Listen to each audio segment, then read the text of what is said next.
요즘에 이제 남자들끼리 저희 술자리 하거나 하면 발기력에 대해서 얘기를 나누거든요. 네네네. 그런 문제로도 찾아오는 분들이 계시나요? 점점 많아지는 것 같아요. 점점. 네네. 내 손으로 자기 위로할 때는 잘 돼요. 근데 뭔가 이제 관계를 하려고 하면은 잘 안 된다는 분들이 상당히 있어요. 그리고 한 번 뭔가 실패를 하면은 또 이제 약간 두려움 같은 게 생길 수 있죠. 네. 근데 남자분들이 꼭 크기에 집착하잖아요. 그런 분들이 많이 좀 찾아오는 편이에요. 어릴 그렇죠. 때 네. 항상 학교 가면 뭐 종이컵 달고 왔던 친구들 기억이 나고 하는데 요즘도 안 하는 친구들이 꽤 있더라고요. 그게 정답이 좀 있는 거예요. 안녕하세요. 네, 안녕하세요. 네, 시간 내주셔서 감사합니다. 제가 오늘 항상 머리 스타일 이렇게 해드리는데 그래도 제가 특별히 개인적으로 부탁을 드려서 시간 내주셔가지고 쉬는 날이시라고 들었는데 감사합니다. 간단하게 소개 한 번만 부탁드릴게요. 네, 저는 여기 꽤 오래 다니고 있는 잠실에서 비뇨의학과 병원을 운영하고 있는 장진석입니다. 네, 장진석 원장님. 제가 오늘은 원장님이라고 편하게 말씀드리면서 진행할게요. 네. 그리고 머리 스타일은 원래는 제가 파마도 한번 해드렸었고 염색도 해드렸고 했었는데 지금은 그냥 이렇게 좀 깔끔하게 좀 자르실 때도 되신 것 같아서 정리하고 스타일은 그대로 하시던 대로 어색하지 않게 진행하겠습니다. 네. 항상 쉬는 날에 오시잖아요. 쉬는 날에 항상 마라톤 하세요? 이게 뛴 지 한 2년 정도밖에 안 돼서요. 네. 준비할 게 많더라고요. 다치기도 쉬운 계절이기도 하고 네. 뭐 보강 훈련부터 해서 뭐 이것저것 하고 있습니다. 안 그래도 항상 남자분들에 대해서 얘기를 하다 보면 마라톤이 천연 비아그라다 이런 얘기가 많이 있긴 하던데 참 좋죠. 실질적으로요. 저는 일주일에 그래도 2, 3회 정도는 뛰려고 노력은 하거든요. 그래서 한 날은 확실히 좀 컨디션이 좀 좋긴 하더라고요. 근데 실질적으로 이게 막 그런 남자 기능에 대해서는 아직 크게 몰라가지고. 그런 거 이제 질문하시는 분들이 꽤 있거든요. 네. 병원에서는 뭐 성 기능 뭐 이런 것 때문에 오신 분도 있고 네. 요즘은 나라에서 그런 보건 사업 같은 거 하는 게 있어요. 결혼 전에 이제 출산 지원 사업이다 해가지고 네. 임신을 잘할 수 있는지 뭐 정액 검사 같은 거 네네네네. 뭐 지원을 국가에서 해주거든요. 네. 그런 거 하시면서 어떻게 하면 이 정자들의 퀄리티를 좀 올릴 수 있을지 네. 궁금해하시는 분들 많거든요. 근데 사실 스스로 할 수 있는 게 되게 제한적이에요. 어떤 약을 먹어서 확 좋아지고 이런 게 아니기 때문에 네. 평소 습관이 중요하거든요. 네. 그 중에서 운동이 빼놓을 수 없는 아주 중요한 요소죠. 그 중에서도 유산소 운동. 웨이트 근력 말고요. 골고루 하는 게 물론 도움은 되는데요. 네. 핵심은 유산소 운동이 될 것 같아요. 그래서 뭐 조깅, 네. 자전거 다 좋은데요. 네. 자전거나 사이클을 많이 타면은 약간 전립선에 압박이 갈 수 있기 때문에 러닝이 일단 제일 좋은 것 같고요. 그 외에도 웨이트 트레이닝이랑 뭐 네. 요가 같은 뭔가 유연성 길러주는 네. 것도 상당히 도움은 되고요. 결국은 혈액이 좀 이렇게 원활하게 움직여야 되는 거죠? 돌고 돌아야 되는 그렇죠. 거죠? 근데 사이클 타시는 분들은 안장 같은 것도 뭐 전립선 안장 이런 것도 많잖아요. 가운데가 구멍 뻥 뚫린 안장이 있긴 한데요. 네. 그게 그렇게 또 도움이 되지는 않습니다. 자전거가 워낙에 좋은 운동인데 네. 아래쪽이 조금 약하거나 뭐 전립선 염이라고 하는 질환이 있거든요. 네네, 자꾸 맞죠. 아랫배가 뻐근하고 회음부가 불편하고 많이 들어봤습니다. 이런 분들한테는 별로 안 좋은 운동이 될 수 있죠. 사실은 선생님께 제가 촬영을 부탁드렸던 이유도 제 채널이 80% 이상이 남자분들이라 뭐 이런저런 얘기를 좀 나누면 이게 좀 어쨌든 좀 귀 기울여 듣지 않을까라는 생각에 먼저 모시게 됐는데 벌써 하시는 말씀이 귀 기울이는 얘기를 해주시네요. 저도 여기 오면 편한 게요. 네. 비뇨기과, 예전에 비뇨기과고 지금 비뇨의학과라고 부르는데요. 맞아요. 바뀐 걸로 들었습니다. 여성분들도 오시거든요. 꽤 많이 오는데 그래도 한 80% 정도는 남자 환자분들이기 때문에 근데 여성분들은 비뇨기과에 왜 와요? 뭐 여성분들도 소변 보는 불편감 관련해서는 비뇨의학과에서 보게 되기 때문에 방광염, 뭐 요로 결석 뭐 이런 것들은 남녀 공통 질환이죠. 요로결석은 엄청 아프다고 들었거든요. 그게 저희가 흔히 얘기하는 세 가지 3대 통증에 해당하는 뭐 출산할 때 통증, 요로결석 통증, 뭐 심한 치통 뭐 이렇게 보통 우리가 얘기를 하는데요. 대개는 가족력 체질 이런 게 좀 내재되어 있는 분들이 많죠. 후천적으로는 뭐 물을 많이 안 드시거나 네. 그런 경우에 또 잘 올 수 있고요. 그러면 그 요로결석 같은 거는 약물로 치료가 되는 거예요? 약으로 치료하면서 스스로 돌멩이가 빠져나오게 할 때도 있고요. 체외 충격파 쇠석술이라고 하는 시술도 많이 하고 전신마취와의 수술, 내시경 수술 같은 것도 많이 하죠. 결석이 의심된다. 네. 보통 증상이 네. 한 3가지가 대표적인 증상이 있거든요. 한쪽 옆구리나 뭐 아랫배가 아프다. 소변에 피가 나온다. 네. 혈뇨가 나오는 거죠. 그리고 뭐 메스껍고 구역질 이런 게 심하다 싶을 때는 네. 뭐 응급실을 가셔도 물론 되고요. 경험이 있으신 분들은 그냥 비뇨기과로 바로 오시는 분들이 많죠. 요즘 응급실 가시면 좀 오래 걸리기도 하고 진단까지는 되더라도 그렇죠. 치료까지 못하는 경우가 많거든요. 현실적인 어떤 인력 이슈도 있고요. 그런 거는 나이대는 상관없는 거죠? 10대부터 오는 경우도 있고요. 그런 경우는 대개는 가족력, 체질, 유전성이 크다고 보고요. 그래서 결석 한번 걸리신 분들은 주기적으로 체크업을 받으셔야 돼요. 한 6개월이나 1년마다는 가까운 그 비뇨기과에서 네. 검진을 받으셔야 이제 안전하게 지내실 수가 있죠. 그리고 또 제가 여기서 일하다 보면은 이제 남자분들이 30대, 40대 분들이 건강검진을 하면서 전립선 검사를 항상 하시더라고요. 맞습니다. 그거는 언제 이렇게 좀 하는 게 좋아요? 꾸준히 해주는 게 도움이 되는 거예요? 보통은 저도 뭐 비뇨기과 의사지만 네. 너무 젊었을 때 검진을 굳이 권하지 않습니다. 검진을 받는다면은 보통 만 한 50세 정도부터 받으시면 되고요. 그 다음에 가족력, 아버지나 누가 전립선 질환이 있었다면은 네. 전립선 질환이라고 하면은 뭐 전립선 비대증도 있고 전립선 암도 있는데 네. 그런 경우에는 45세 정도부터만 하셔도 충분해요. 근데 만약에 20, 30대 때도 오시는 분들이 있죠. 네네네. 그러니까 지금 말씀드린 거는 네. 건강검진에서 네. 굳이 안 하셔도 된다는 얘기고요. 음. 불편하신 분들은 10대, 20대 때도 오시죠. 네, 그때는 주로 전립선 비대증 암보다는 네. 염증이라고 하는 전립선 염이 있는데 증상이 전형적인 게 있거든요. 또 아래쪽이 계속 뻐근하고 우리하고 네. 좀 신경 거슬리는 정도의 통증이 네. 반복되는 거죠. 또는 뭐 소변 문제, 네. 소변을 자주 본다, 뭐 급하다, 줄기가 약하다 이런 배뇨 문제가 있거나 또 그런 문제가 있으면은 그때는 비뇨기과에서 검사를 받고 치료하는 게 당연히 필요하고요. 건강하신 분들, 증상이 없는 분들은 한 45세에서 50세 정도부터만 보셔도 충분할 것 같습니다. 그래서 저는 사실 건강검진 하면은 이렇게 초음파나 이런 걸로 이렇게 대보고 네네. 괜찮습니다 해가지고 아 그냥 이렇게 하면 되는구나 했는데 그냥 그렇게 해서 이상 없으면 괜찮은 거잖아요. 근데 그 건강검진에서 제가 별로 권하지 않는 게 너무 젊은 나이에 건강검진에서 전립선을 보는데 네. 볼 거면은 제대로 보는 게 좋거든요. 네. 근데 복부 초음파로 이렇게 쓱 대서 보는 것보다는 네. 원래는 항문 쪽으로 보게 돼 있어요. 초음파를 보는데 맞아요. 네, 들어봤어요. 엉덩이 그쪽으로 가서 이제 들어가서 네. 조금 불편하고요.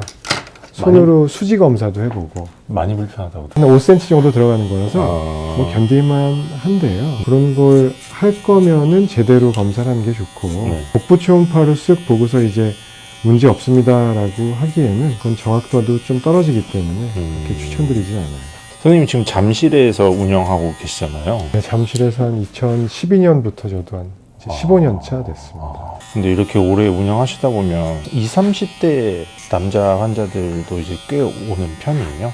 많이 오죠. 어떤 이유예요? 20, 30대는? 남자들이? 아마 제일 흔한 경우는 성병, 요도염 뭐 이런 거 연애를 하다가 네.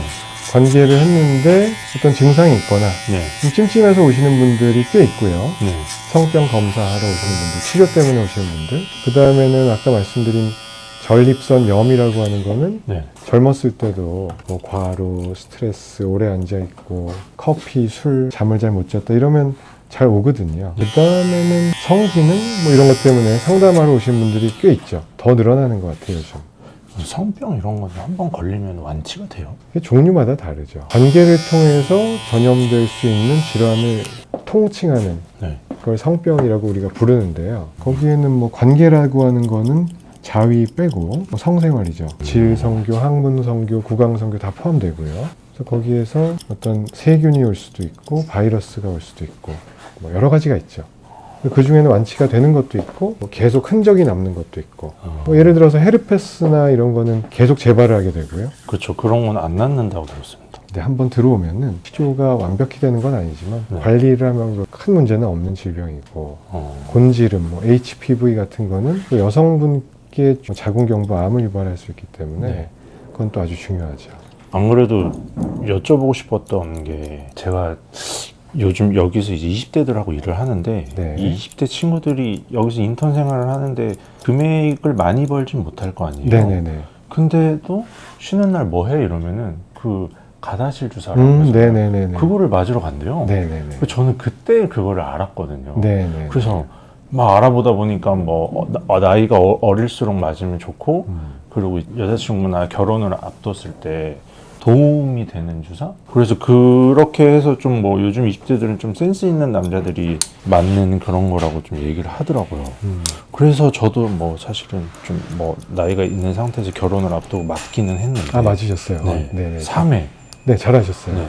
비싸더라고요. 비싸죠. 막 6, 70만 원 돈 드셨을 거예요. 그 HPV라고 하는 바이러스가 있고요. 이게 성병으로 분류가 되는 타입들이 있는데 남자한테는 주로 이제 사마귀, 성기, 사마귀, 곤지름, 뭐 콘딜로마라고 하는 애들이 올라오고요. 여성분들한테도 뭐 사마귀가 올라올 수도 있고 뭐 이형성증 같은 게 있다가 자궁경부 암을 유발할 수 있는 우리가 성병 중에서 암을 유발할 수 있는 거는 거의 얘가 유일합니다. 근데 남자한테도 암이 올 수 있거든요. 네. 꼬추에 이제 음경에 암이 생기는 음경암, 항문 성교 같은 게 있거나 하면 항문암 같은 게 올 수는 있는데 얘네들은 아주 드문 희귀암이에요. 네. 그래서 그 어떤 중요도가 좀 떨어진다라고들 인식을 하고 있지만 네. 여성한테 있어서 자궁경부암은 꽤나 치명적이고 흔하거든요. 그리고 되게 많잖아요. 그렇죠. 그래서 이거는 그걸 예방하기 위한 목적이 1번이라고 봅니다. 여성분들이 어떻게 보면 주인공이 되는 거고요. 이거는 주거니 받거니 하는 거니까 남자들도 이 어떤 확률, 찬스를 낮추기 위해서 네. 맞는 예방 접종이 될 거고요. 그래서 여성분들은 무조건 맞으시라고 권해요. 요즘은 뭐 중학생 때 맞고 막 이러니까 네. 그거는 무조건 초강추고요. 남자의 경우에는 이제 뭐 건강보험 적용이 되지 않고 뭐 여성분들도 되지는 않지만 네. 무료 접종 시기가 있거든요. 여성분들은.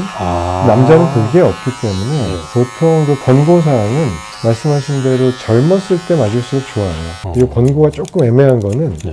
비용이 들잖아요. 네. 그럼 우리가 이제 비용 대비 효과 측면에서 보면은 그 뭐 코스트 이펙티브니스라고 하는데 네. 이 정도의 재화를 들여서 어느 정도의 효과를 볼 것이냐 뭐 이런 논문 통계가 있겠죠. 네. 근데 그런 걸 감안해서 네. 만약에 미혼이고 뭐 성경험이 많지 않고 네. 뭐 앞으로 결혼 예정에 있고 네. 이런 분들께는 맞는 거는 추천을 하고요. 어쨌든 어릴 때 맞을수록 효과적인 거는 하네요. 그렇죠. 그리고 이미 한번 걸리신 분들도 맞는 게 좋다고 되어 있어요. 왜냐하면 그 HPV라고 하는 게 그 서브 타입 네. 여러 가지 유형들이 있는데요. 네. 3, 40여 종에 달하는 종류가 있는데 그 중에 제일 주요한 9가지 녀석을 예방하는 거거든요. 네. 가다실 그래서 9이라고 부르는데 네네네. 그거를 접종했을 때 여성분들의 자궁경부암이 한 90에서 많게는 한 95, 6% 정도 예방이 됩니다. 엄청 높은 수치네요. 그렇죠. 그래서 의미는 있기 때문에 네. 한 가지 타입이 양성이 나왔다 하더라도 네. 다른 것들에 대한 예방 효과는 있기 때문에 의미는 충분히 있다고 생각이 되죠. 아까 20, 30대 환자분들이 이제 병원 찾아오시는 거에 대해서 얘기해 주셨는데 요즘에 이제 남자들끼리 저희 술자리 하거나 하면 발기력에 대해서 얘기를 나누거든요. 네네네. 그런 문제로도 찾아오는 분들이 계시나요? 점점 많아지는 것 같아요. 점점요? 네네. 뭐 원인을 분석한 논문과 뭐 이런 것도 있지만 네. 체감하기로는 진짜 뭐 예를 들어서 이런 요즘처럼 많은 기술이 발달하기 전에 그냥 집에서 빨리 불 끄고 자고 바깥에서 맞아, 일을 맞아. 많이 하고 이랬을 맞아요. 그게 무슨 원시 시대까지 가지 않더라도요. 네네. 50년 전, 100년 전만 해도 네. 훨씬 적었을 것 같아요. 요즘은 앉아서 컴퓨터 앞에 앉아 있고 핸드폰을 계속 보고 운동할 시간은 줄고 여러 가지 원인도 있겠고 병원에 오시면 뭐 피해야 될 거 도움되는 거 이런 거는 거의 천편일률적으로 알려드리거든요. 그리고 발기 약제도 처방을 많이 하고요. 근데 그 심리적인 요인이 제일 중요한 것 같아요. 그런 게 상황이 생겼을 때 육체적인 요인도 물론 있겠지만 그 시민성 발기부전이라는 게 커서요. 그러니까 예를 들어서 그런 거죠. 내 손으로 자기 위로할 때는 잘 돼요. 아침에 일어나도 뭐 텐트 친다고 그러는데 그냥 괜찮은 거죠. 그걸로 척도를 얘기하잖아요. 그죠. 근데 뭔가 이제 관계를 하려고 하면은 잘 안 된다는 분들이 상당히 있어요. 그리고 한 번 뭔가 실패를 하면은 또 이제 약간 두려움 같은 게 생길 수 있죠. 또 또 안 되면 어떡하지? 뭐 이러면서 미리 긴장하고 집에서 테스트를 해봤을 때는 또 괜찮은데 동영상 봤을 땐 괜찮은데 네. 그러니까 그런 분들께 상담을 많이 하기도 하고 일단은 약을 먼저 드리긴 해요. 비아그라, 시알리스 뭐 종류가 한 4가지 계통이 있거든요. 네. 일단 그걸 빨리 써서 음. 계속 쓰시자는 얘기가 아니고 만족스러운 어떤 관계를 아. 몇 번 해보고 자신감 찾고 그럼 그게 정신적인 치유의 목적도 있는 거네요. 그게 더 크죠 사실은. 그런 것도 내성이 있어요? 그 질문을 제일 많이 하시는데 약의 내성은 거의 없는 걸로 알려져 있고요. 대신에 뭐 심리적으로 의존성은 생길 수 있죠. 아. 맨날 챙기고 있다가 네. 하필 오늘 데이트가 있는데 네. 이걸 준비를 못한 거예요. 네. 막 불안한 거죠. 그렇죠. 그래서 될 것도 안 되고 뭐 이런 경우들이 있으세요. 오히려 젊은 층에서는 네. 경험이 많지 않은 분들도 있고요. 네. 첫 경험이다. 네. 또는 뭐 공백이 좀 오래 있었다. 또는 자위를 너무 많이 해서 내가 보통 그런 걸 보다 보면은 취향이 있잖아요. 그렇죠. 동영상도 뭐 그러니까 서양, 동양 뭐 장르를 구분하시면 여러 가지가 있을 텐데요. 그쪽으로 이미 다 이 정도 자극이 와야 단련이 돼 있는데 현실에서는 그치. 좀 많이 다르잖아요. 그렇죠. 그리고 요즘에 영상 보는 게 옛날보다 간단해져가지고. 네, 영상도 쉽게 접할 수 있고 그러니까요. 일반 채널에서도 좀 자극적인 것도 많이 나오고 하니까요. 그러면 남자가 혼자 스스로 위로를 했을 때 건강에 문제가 있나요? 그걸 많이 했을 때? 지금 말씀하신 정신적인 그런 거 말고. 사실은 크게 문제가 될 건 없는데요. 네. 심리적인 요인 때문에 적당한 자위를 권장을 하긴 하죠. 그러니까 뭐 예를 들어서 하루에 2번씩 매일 한다는 분이 있어요. 젊은데. 근데 그런 20대가 그 생활이 뭐 1년이 되면은 네. 나중에는 데이트하기 쉽지 않을 수도 있어요. 기계적으로 막 이렇게 하다 보면은 네. 적당한 자위, 너무 좀 한쪽으로 치우치지 않는 취향 뭐 이런 게 필요하지 않을까. 적당히 그냥 균형 있게 네네. 골고루 음식 먹듯이. 개인적인 생각은 그렇고요. 뭐 그리고 자위를 많이 하면 좀 피곤할 수 있죠. 피로감을 유발할 수 있는 물질이 같이 분비가 되기 때문에 네. 너무 잦은 자위는 몸이 좀 축 늘어지면서 네. 피로감을 빨리 느낄 수가 있죠. 그럴 수 있겠네.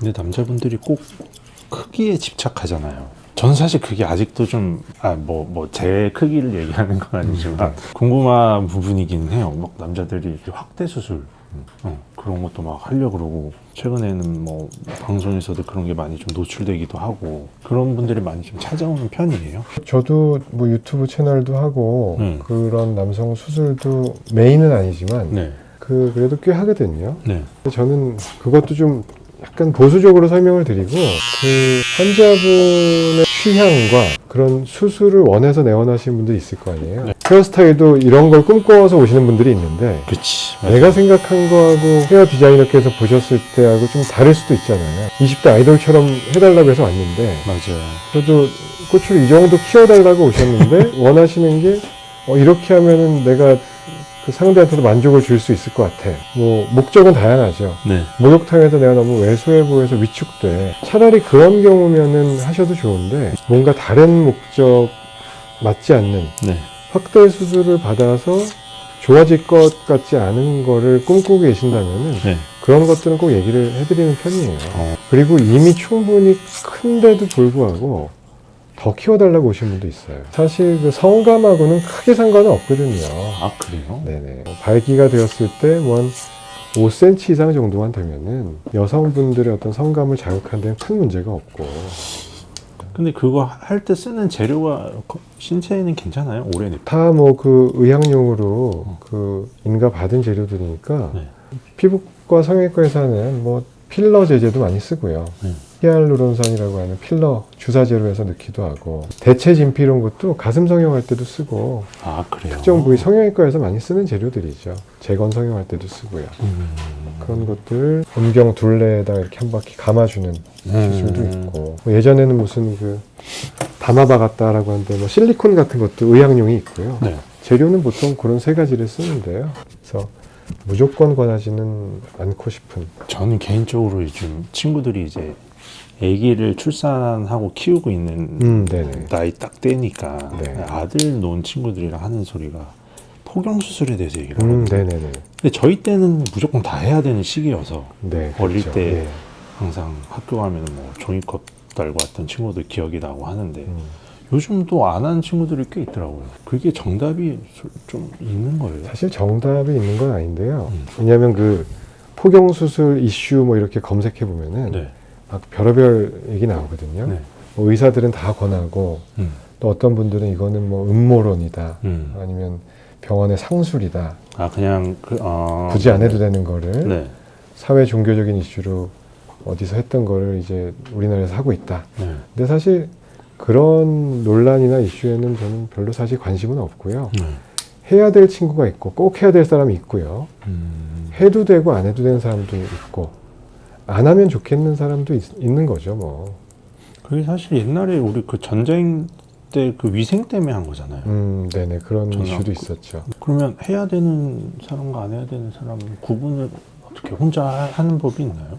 보통 한 2차 성징이 일어날 무렵 초등학교 고학년 때쯤 보통 진찰을 하는데요. 염증이 자꾸 끼거나 귀도 코피에 자꾸 누런 거 끼고 네. 염증 때문에 어렸을 때 병원 몇 번 다니고 이랬던 이력이 있고 네. 앞이 귀두가 노출이 안 되면은 해주는 게 좋아요. 아 오히려. 네, 아예 안 나오는 친구들은 꼭 해줘야 되고요. 진성 포경인 사람들은 귀두가 좀 하나도 어떻게 생겼지 생각을 해봤어요. 네, 앞에 입구가 너무 좁아서 네. 귀두가 하나도 안 보이는 거예요. 그런 친구들은 언젠간 해줘야 될 거고요. 네. 그 다음에 만약에 초등학교 고학년인데 발육이 좋아서 고추도 큼지막하고 이미 한 반은 까졌어요. 그런 친구는 굳이 안 해도 되죠. 크게 질병도 없고. 네네. 그러면 부모가 계속 봐줘야겠네요. 그죠. 이렇게 같이 그걸 씻고 하면서. 귀두를 노출시키는 법도 좀 훈련을 해줘야 되고요. 나중에 좀 크면 혼자 씻으니까 알려주셔야 돼요. 진짜 이건 처음 듣는 얘기여서 아들 키우는 부모들은 알고 있어야 되는 내용인 것 같은데. 이미 많은 분들은 아마 알고 계실 거예요. 나만 모를 수도 있겠구나. 뭐 저희 병원에서도 저는 뭐 환자분이 오셔도 네. 절대로 포경수술을 무조건 하자는 주의가 아니거든요. 그래서 똑같이 말씀을 드리면은 하실 분들은 하고 좀 지켜보겠다 하면은 또 만약에 아이가 너무 받기 싫어하는 거예요. 근데 자기 몸인데 자기 결정권 뭐 중요하잖아요. 네. 그러면 일단 안 하는 거죠. 뭐 요즘은 그래서 성인 포경수술이 그렇게 많아요. 20살 이후에. 아 그때 돼서야 이제 해야 네. 된다는 걸 깨닫고. 아 이걸 그때 했었을 걸 하고서 이제는 두 발로 본인이 오는 거죠. 뭔가 불편함이 있었겠죠. 네. 뭐 어떤 관계가 있었는데 데이트가 있었는데 자꾸 염증이 생기고 빨개지고 아프고 상대방한테도 뭐 질염이 좀 생기고 상대방한테도 안 좋겠네요. 그럴 수가 있죠. 그러니까 그런 경우도 있고 아닌 경우도 있으니까 그런 걸 몇 번 경험을 하다 보면은 아 이거 하는 게 맞겠구나 나는 20살이면 이제 다 큰 거잖아요. 그렇죠. 성기는 그러면 본인이 결정해서 오시는 경우가 있죠. 근데 그거 포경수술 안 한 사람들이 커서 나중에 관계를 할 때 그런 성감대나 이런 게 더 발달돼 있다고 전 들은 적이 있거든요. 꼭 그렇진 않아요. 어떻게 보면은 나중에 이게 더 예민할 수도 있고 그거는 천편일률적으로 얘기하기는 쉽지 않을 것 같아요. 평상시에 계속 덮여 있다가 발기가 되면은 귀두가 완전히 딱 나오면은 귀두 쪽이 되게 예민한 분들이 있거든요. 네. 평상시에는 이렇게 보호막처럼 이렇게 있었으니까. 그렇죠. 그러니까 포경 수술을 하고 나도 처음에는 되게 좀 쓰라리고 아파요. 그래서 귀두 쪽 처음 나오는 살이니까요. 그래서 그런 경우가 있죠. 근데 이거 되게 할 얘기가 많네요. 이거는 제가 유튜브에서 뭐 방송 편성을 해서 해도 이렇게 많은 얘기를 단시간에 다루기가 쉽지 않은데요. 재밌네요. 아니, 제가 여기서 남자분들하고 일한 지가 이렇게 대한 지가 오래돼서 그런 얘기들도 사실 많이 하긴 하거든요. 그죠. 또 그런 얘기도 듣고 또 나이대가 딱 이제 아들 갖고 있는 친구들도 많고 또 이제 약간 30대 넘어가면서 항상 혈기왕성만 했던 친구들이 조금 그렇지 않은 모습도 보고 해서 제가 이렇게 저렇게 좀 찾아보고 촬영 준비하다가 궁금한 점은 개인적으로 진짜로 30대 들면서 확 꺾이는 분들이 꽤 있어요. 20대 초에는 진짜로 뭔가 연애 경험이 적거나 심리적인 영향이 더 크신 분들이 대부분이라고 치면은 30대 초반도 젊은 나이잖아요. 어떻게 보면은 그렇죠. 건강상의 이슈는 없어요. 살이 막 찌거나 혈압 당뇨가 있거나 뭐 교통사고가 났다거나 척추가 뭐 협착이 생겼다든지 이런 건 없는데 발기가 예전 같지 않다는 분들이 상당히 있습니다. 근데 그분들이 오셔서 하는 말이 운 띄우시는 게 내가 이제 나이가 들어서 그런지 요즘 들어서 예전 같지가 않아요 라고 얘기를 하는데 어떻게 보면 이게 한 5, 60대도 아니시고 그러니까요. 아직 한창 때인데 25이나 35이나 크게 차이 없을 수 있거든요. 근데 아마 그 20대 초에 겪게 되는 스트레스, 사회생활에서 오는 스트레스 같은 게 요즘 특히나 더 심해지는 것 같기도 해요. 스트레스가 30대. 문제구나 남자들은. 마지막으로 해주실 말씀, 하시고 싶은 말씀 없으세요? 일단 예상했던 대로 너무 편하게 카메라가 있는 줄도 잘 모르고 방송을 했던 것 같고요. 네. 주저리 얘기를 너무 많이 한 것 같아서 잘 정리해 주시면 좋겠고 뭐 20대, 30대 남성분들이 많이 보신다고 들었는데 네. 일단은 특별한 무슨 증상이 있거나 이러면은 네. 꼭 가까운 비뇨의학과에 방문하셔서 일단 상담을 받으셔야 돼요. 성기능 문제건 뭐 성병이건 임신에 관한 이슈건 맞아요. 아랫배가 아프고 뭐 전립선염 증상이 있건 간에 네. 일단 가서 물어보셔야 될 것 같고요. 특히 많은 부분이 젊고 건강한 남성분들이 겪고 계시는 문제들이 네. 심리적인 요인, 스트레스 이런 데서 기인한 경우가 많기 때문에 물론 스트레스를 받고 싶어서 받는 사람 없을 거고 다들 바쁘시고 하겠지만 그렇죠. 그런 거 너무 위축되지 마시고 기운 내고 필요한 일 있을 때는 비뇨의학과건 내과건 의사의 도움이 필요할 때는 꼭 방문해서 상의하시면 좋겠습니다. 그래서 건강 잘 지키시고 좋은 모습으로 또 뵈면 좋겠습니다. 고맙습니다. 뒤에 한번 보여드릴게요. 네. 좀 부드럽게 하시던 대로 잘랐습니다. 아, 네네. 그리고 위에가 좀 무거우셨어가지고 네네. 층을 좀 더 냈어요. 예. 그래서 볼륨이나 이런 것도 아마 더 잘 사실 겁니다. 네. 다음번 정도 언제 또 파마 할 때 네. 미리 말씀드리겠습니다. 네, 편하게 연락 주세요.